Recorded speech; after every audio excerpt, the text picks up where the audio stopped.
Hey, Michael, Simplifymyretirement.life, license 2630482. See my disclaimer video.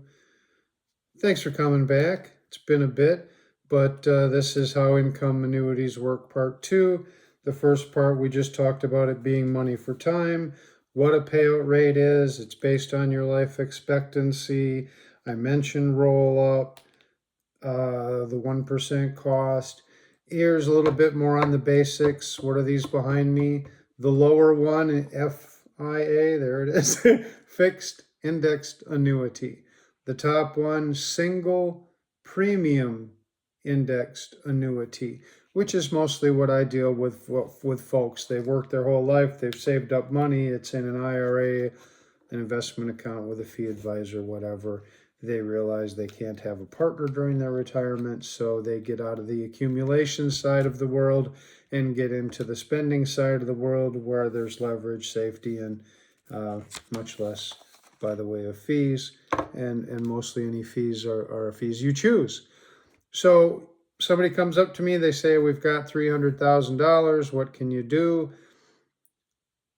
And I can say, I can do $21,000 extra a year.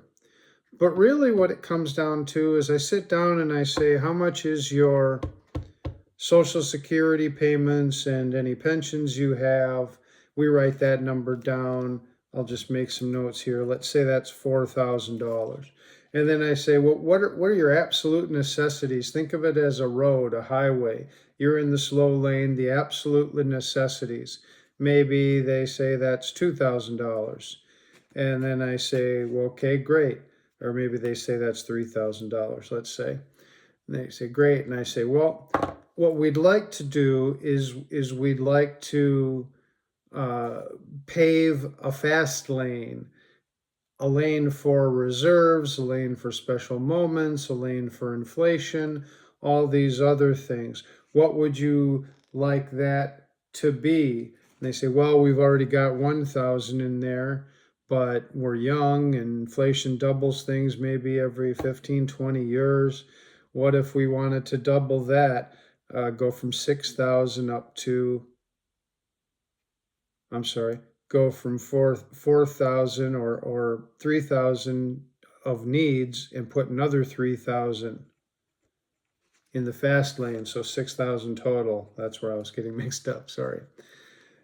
So we need another couple thousand a month, $24,000 a year, 300,000 will get you 21, so there we are, we've met the need. But yesterday I spoke to a lady whose numbers were very similar to this, and she had 500,000.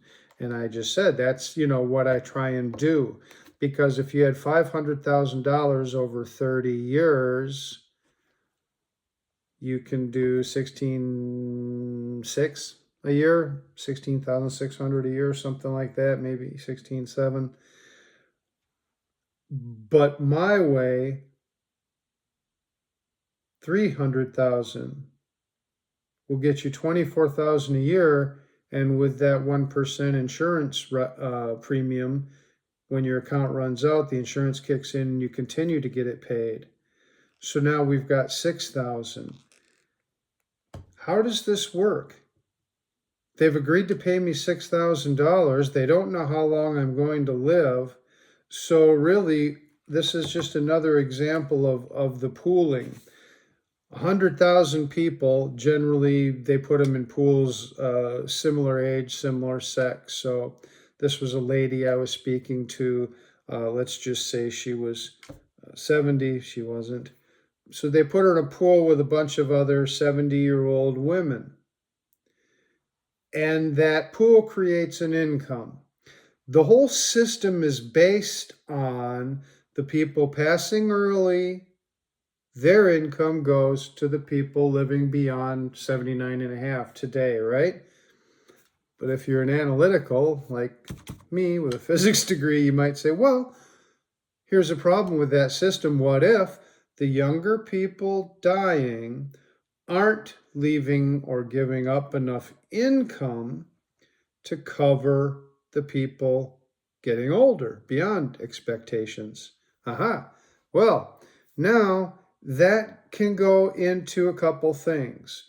They have profits they can work on. They have reserves that they can work on.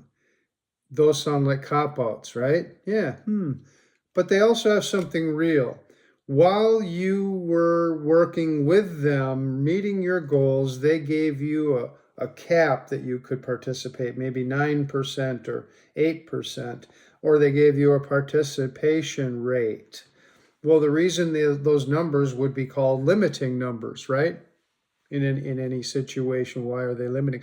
So when they make above that, you only get 9. If they make 12, you get 9. If they make 100% in a year, you get 9. Or you get 50% or 70% of what they made. So there's money left that they made using your money. Now that money is also available to pay you. If you're worried about living too long, where does the money come to pay you? One other thing, this is a rolling machine. So many businesses, rolling machine. You know, you just keep the wheels going. But as an ongoing machine, I can assure you over the 200 years insurance companies have been in business, the mathematics have changed. And so if at some point in time the people younger passing are not leaving enough money to pay for the older ones living, what do you suppose they do? Well, I just did a thing on tariffs, but they raise their price, of course. They increase their premiums and protect. So if that were to happen, they would increase their premiums, they would protect themselves. Similarly, as I've said in other videos, I assume 10 years from now, they're not going to be paying 7 to 8% for 65 to 70-year-old people because they're going to catch up to reality on their mortality tables, in my opinion. And I think my nephews could be looking at a 4% payout, expecting to get their money back in 25 years instead of 14 or whatever. But that's just a little bit more. So there's a lot more stability, a lot more safety than maybe what you thought. And I just wanted to get into that for you in some more detail. Thank you so much. Bye.